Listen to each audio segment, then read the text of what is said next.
তো আমরা মাদ্রাসার ছাত্র, হেড মুলবি তো আমরা ছোট, হেড মাওলানা আমাকে বলছে চ, আরো দু তিনটা ছেলে বলছে চ, মনে করেন মহব্বতপুর মাদ্রাসা, চ আদায় করতে যেতে হবে। এবার গ্রামে গেছে আদায় করতে, তো মুলবিরা তোর গেটে হাত দিবে না, তালবিলিমে হাত দিবে। এবার আমরা বাচ্চা তালবিলিম, মানে আমাদের ব্যবহার হচ্ছে। এবার আমরা যে গেটে আওয়াজ দিচ্ছি, গেটে বাড়ি দিয়েছি, ভেতর থেকে বেরিয়ে এলো, বেরিয়ে এসে বলছে কে? তো হেড মাওলানাকে সবাই চিনে, চিনে কি না? ও মৌলভী সাহেব আপনি এসছেন, কি ব্যাপার? তখন বলছে যে আমরা মহব্বতপুর মাদ্রাসা থেকে এসছি, তো আমরা আদায় এসছি, আদায় করতে। কথা বুঝলেন? তখন ছেলেটা কি বলছে জান, এদিকে তাকান, এদিকে তাকান। ছেলেটা বলছে মৌলভী সাহেব আদায়? তা বলছে হ্যাঁ আদায় এসেছে, কত কি লিখবো তোমার নামে চেক কাটবো। তখন ছেলেটা বলছে মৌলভী সাহেব একটু থামো, আমি একটু বাড়ির ভিতর থেকে আসি। ছেলেটা তাড়াতাড়ি বাড়িতে গিয়ে ওর বউ কি জিজ্ঞাসা করছে, হেড মুলবি এসে ক টাকা লিখবো? কি নাই? এরকম ছেলে নাই? ওর বউ যদি 10 টাকা বলে তো 10 টাকা, আর বউ যদি বলে তো 1000 টাকা তো 1000 টাকা। আচ্ছা বলুন এই ছেলেটাকে বাংলাতে কি বলে ভাই? বউ পাগলা। আরে ও তো নিচের ভাষা বলা যাবে না। এখন কোন মেয়ে তার স্বামীর কথা শুনে না, বরং স্বামীরাই এখন বিবির কাছে কাবু হয়ে গেছে। হ্যাঁ কিনা বলো? এরা কথা বলছে না, মানে বিয়েই তো করে না, তুই কি জানবে? হ্যাঁ অবশ্যই কথাই সত্য।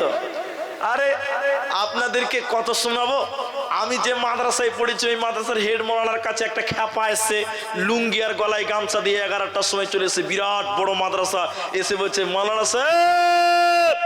হেড মাওলানা বলছে কি হয়েছে রে? এটার তাবিজ দিতে হবে। কিসের তাবিজ দিবি রে? বলছে কিসের তাবিজ? বউ কথা শুনছে না। কিসের তাবিজ বলুন? সাংঘাতিক তাবিজ। তো হেড মুলবি রেগে গিয়ে বলছে চল চল ভাড়া ভাড়া মাদ্রাসা থেকে ভাড়া। খ্যাপা বউ কথা শুনছে না, তাবিজ দিতে এসে শালা গাধা কোথাকার। যা 3 দিন পর মাদ্রাসা আসবে, তোকে তাবিজ দেবো যা। আমাকে বলছে, আমাদেরকে বলছে ও খ্যাপাকে তাড়িয়ে দিয়েছি, চলে যাবে, ভুলে যাবে। আচ্ছা আপনারা বলুন ও খ্যাপা ভুলবে? আপনারা বলুন ভুলবে? ওদের যে খালি 3 গুনছে, 3 দিন পর তাবিজ বানবো তো বউ আবার নতুন বাসুর করবে, এর চেয়ে আনন্দ কি আছে? হেড মুলবি ভুলে গেছে কিন্তু খ্যাপা ভুলে? খ্যাপা ভুলবে? 3 দিন পর মাদ্রাসার মাঠে মিটিং হয়েছে, কেসিআর, সেক্রেটারি, সভাপতি, হেডমাস্টার সবাই আছে। ওর মাঝখানে হেড মাওলানা বসে আছে 3 দিনের দিন। ও হেড মুলবির মনে নাই, খ্যাপার কিন্তু মনে আছে তাবিজের দিন আছে। খ্যাপা এমন সময় মিটিং এর ভিড়ে এসে বলছে মুলবিদি আমার তাবিজটা। সারা মান সম্মান থাকবে না ভাই? চ তোকে তাবিজ দিব চ। হেড মুলবি একটা ঘরে নিয়ে একটা হুড়কা লাগাইছে, তখন খ্যাপা মনে মনে বলছে হেড মুলবি হুড়কা কেন লাগাইছে বে, কোন তাবিজ দিবে?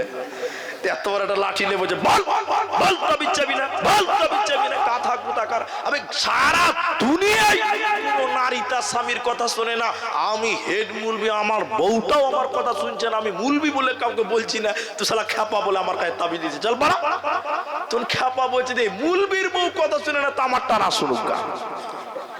তো গোটা দুনিয়াতে কাউর বউ কথা শুনছে? তাহলে বলুন কারো বউ কথা শুনছে? সবার বউ একই অবস্থা। আল্লাহ একটা কথা বলেছেন, এদিকে আয়াতে চলুন, তোমার বিবি তোমার কথা শুনবে না, তুমি কি করবে?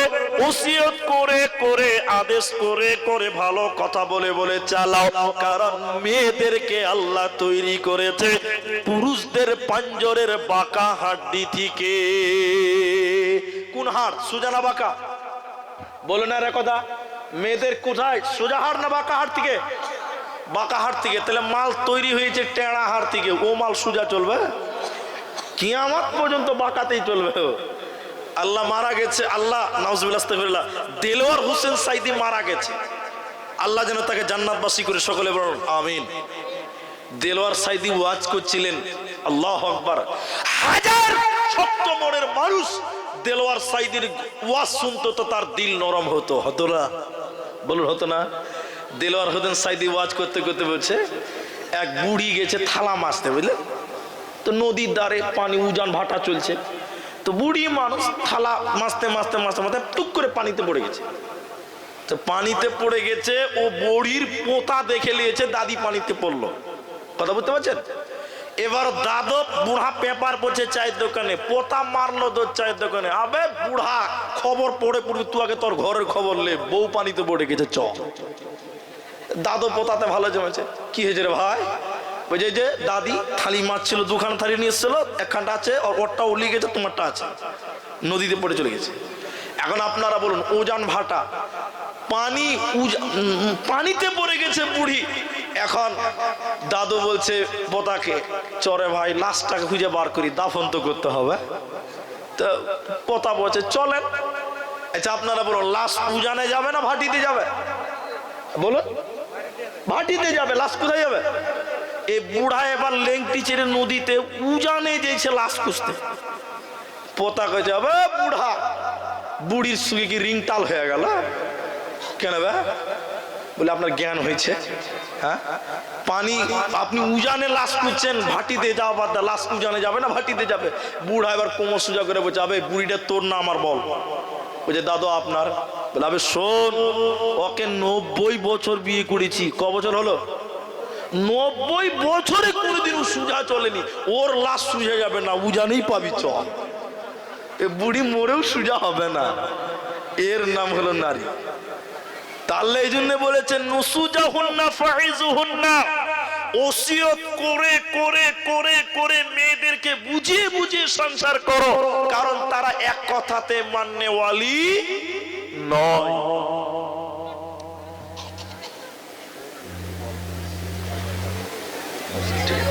তো এইভাবে আল্লাহ তাবারাক ওয়া তাআলা বলছেন, এইখানেই বলছেন নুসুজাহুন্না ফাইজুহুন্না, তুমি তাকে ওসিয়ত করে করে করে করে তুমি তাকে বুঝিয়ে বুঝিয়ে সংসার করো, কারণ এক কথাতে সে মেনে নেওয়ার পাত্রী নয়।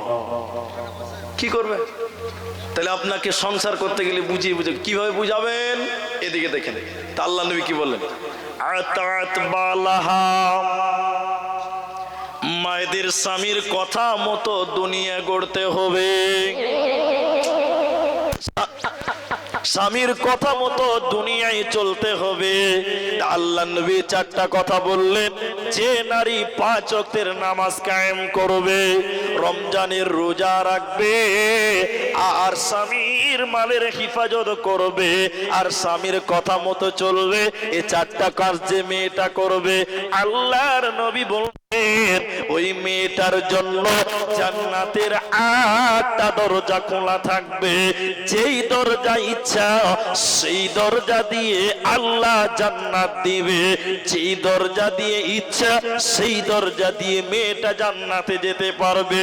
এজন্য জান্নাতি নারীকে 4খানা কাজ করতে হবে। তাহলে প্রথমে নামাজ কায়েম করা, দ্বিতীয়ত রোজা রাখা, এটা পুরুষদের জন্য প্রযোজ্য, অনুরূপ নারীদের জন্য প্রযোজ্য। আর দ্বিতীয় 2টি হলো স্বামীর মালের হেফাজত করা আর স্বামীর কথা মতো দুনিয়া গড়া। তাহলে আল্লাহ আপনার আমার প্রতি নারাজ হবে না, আল্লাহ রাজি হয়ে যাবে, বিনিময়ে আল্লাহ জান্নাত দিবে। এবার পুরুষের দল, তোমার কথা মতো তোমার বিবি চলবে কেন? তোমার কথা মতো তোমার বিবি চলবে কেন? আল্লাহ তাবারাক ওয়া তাআলা বলেন, আর রিজালু কাওয়ামুনা আলান নিসা। সারা পৃথিবীর যত নারী আছে তাদের গার্জেন হলো পুরুষেরা। গার্জেন কারা? পুরুষেরা। আর করতে দিচ্ছে আপনারা বলিয়েন না। তাহলে পুরুষদেরকে আল্লাহ নেতা বানিয়েছেন। আল্লাহর কোরআন বলেন, আর রিজালু কাওয়ামুনা আলান নিসা। এবার আপনি কেন নারীর গার্জেন, আমি কেন নারীর গার্জেন? 2টি কাজ আছে। এক, অবিমা আনফাকু মিন আমওয়ালিহিম। প্রথম নম্বর কারণ, আল্লাহ বলেন তোমরা পুরুষেরা নারীদের গার্জেন কেন?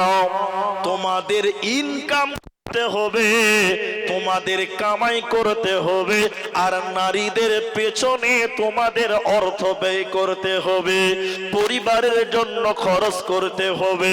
এজন্য আল্লাহ পুরুষকে নেতা বানিয়েছেন, হাকিম বানিয়েছে। আর রিজালু কাওয়ামুনা আলান নিসা, পুরুষেরা হলো নারীদের হাকিম। একটাই কারণ হলো তারা ইনকাম করে বিবি বিবিদের পেছনে খরচ করবে। আর দ্বিতীয় নম্বর কারণটা কি? মুসনাদে আহমদের ভিতরে আল্লাহর নবী বলেছেন, শোনো, যদি কোনো নারী জাহান্নামে চলে যায়, ওই নারীটার জাহান্নামে যাওয়ার কারণে 4 জন পুরুষকে জবাব দিতে হবে। 4 জন পুরুষকে কিয়ামতের দিন জবাব দিতে হবে। হয়তো বা 4 জন পুরুষকে জাহান্নাম চলে যেতে হবে। এজন্য পুরুষের দল, তুমি হলে হাকিম, তুমি হলে নেতা। আর রিজালু কাওয়ামুনা আলান নিসা, নারীদের নেতা হলো পুরুষেরা। বলে কেমন করে 4 জন নেতা হয় একজন নারীর? যখন কোন মেয়ে জন্ম নেয়, ওই মেয়েটার গার্জেন হয়, হাকিম হয় তার বাপ। বাবা যদি ব্রেন শর্ট হয়ে যায়, পাগল হয়ে যায়, ওই নারীটার গার্জেন হবে তার বড় ভাই। যখন ভাই বিয়ে দিয়ে দিবে, ওই মেয়েটার গার্জেন হবে আপনার কিনা তার স্বামী। স্বামী যদি মারা যায়, ওই মেয়েটার গার্জেন হবে তার পেটের ছেলে, তার বড় ছেলে। এবার শুনিলেন, একজন নারী যদি জাহান্নামী হয়ে যায়, 4 খানা পুরুষকে তার জন্য জাহান্নামের কারণ বলতে হবে। 4 জন পুরুষকে জবাব দিতে হবে। 4 জন পুরুষকে সঙ্গে নিয়ে জাহান্নাম দিতে পারে। যখন মেয়েটা বাপের অধীনে থাকে, ওই টাইমে যদি মেয়েটা গুনাহ করে, নামাজ পড়বে না, আল্লাহকে মানবে না, এর জন্য কিয়ামতের দিন বাবাকেও জবাব দিতে হবে। তোমার অধীনে তোমার মেয়ে থাকাকালীন কেন গুনাহ করেছিল? তোমার অধীনে থাকাকালীন কেন আল্লাহকে মানেনি? এ কারণে যদি মেয়েটা জাহান্নাম যায়, সঙ্গে তার বাবাকেও জাহান্নাম দিতে হবে। দ্বিতীয় জনকে, যদি বাবা মারা যায়, ওই মেয়েটার গার্জেন হয়ে যায় তার বড় ভাই। এবার যদি কোনো মেয়ে, এবার যদি কোনো বোন ভাইয়ের অধীনে থাকাকালীন চুরি করে, জেনা করে, গীবাত করে, নামাজ রোজা করবে না, এর জন্য কিয়ামতের দিন যদি বোনকে জাহান্নাম যেতে হয়, একা জাহান্নাম যাবে না, ওর ভাইকেও জবাব দিতে হবে। ওর ভাই তার কারণটা বলতে হবে। না বলতে পারলে ভাইকে সঙ্গে করে বোন জাহান্নাম যাবে। কিংবা ভাই যদি বিয়ে দিয়ে দেয়, ওই মেয়েটার গার্জেন বিয়ে হয়ে গেলে তার স্বামী হয়ে যায়। এবার স্বামীর অধীনে থাকাকালে কোনো বিবি যদি নামাজ না পড়ে, ফরজ পর্দা না করে, আল্লাহর বিধান যদি না মানে, এর কারণে আল্লাহর নবী বলছেন স্বামীকে কিয়ামতের দিন জবাব দিতে হবে। বিবির কারণে স্বামীকে জাহান্নাম দিতে হবে। যদি স্বামী মারা যায়, এই মেয়েটার গার্জেন হয়ে যায় নিজের পেটের ছেলে। মায়ের পায়ের নিচে জান্নাত, এ কথা একবার নয়, বারবার সত্য, 100% সত্য। তবে শুনিলেন, হুকুমের ব্যাপারে নারীর গার্জেন হবে তার বড় ছেলে। এজন্য মুফাসসিরিনগণ বলছে, কোন ছেলের যদি বাবা মারা যায় আর তার মায়ের ভিতরে যদি যৌবন বিদ্যমান থাকে, কোন ছেলের বাবা মারা গেলে তার মা বেঁচে আছে, মায়ের ভিতরে যদি যৌবন বিদ্যমান থাকে, ছেলে তুমি একটা ভালো আব্বা দেখে মায়ের বিয়ে দিয়ে দাও। এটা লজ্জার কথা নয়, সমাজ তাকে ঘৃণার নজরে দেখছে যে ছেলে মায়ের বিয়ে দিয়ে দিল, এলাকার মানুষ ঘৃণা করবে। কিন্তু এটাই ঠিক, তোমার মাকে তুমি বিয়ে দিবে না, তোমার মায়ের ভিতরে যৌবন রয়েছে। এই যৌবনের জ্বালার কারণে গোপনে অলক্ষ্যে যদি গুনাহ করে, জেনা করে, পরকিয়া করে, কিয়ামতের দিন মায়ের কারণে বড় ছেলেকে জাহান্নাম দিতে হবে।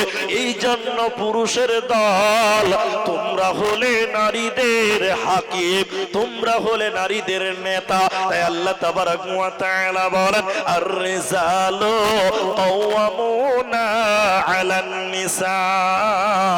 হে নারীকুল, তোমরা পুরুষদের অধীনে তোমরা বাস করো, কারণ তোমাদের হাকিম হলো তোমাদের পুরুষেরা। 4 জনকে জবাব দিতে হবে। এই জন্য তুমি ক্ষমতাশীল, তুমি দায়িত্বশীল, তোমার দায়িত্ব সম্পর্কে আল্লাহ জিজ্ঞাসা করবে, সেদিন তুমি যদি হিসাব দিতে পারো তো ফের ভালো।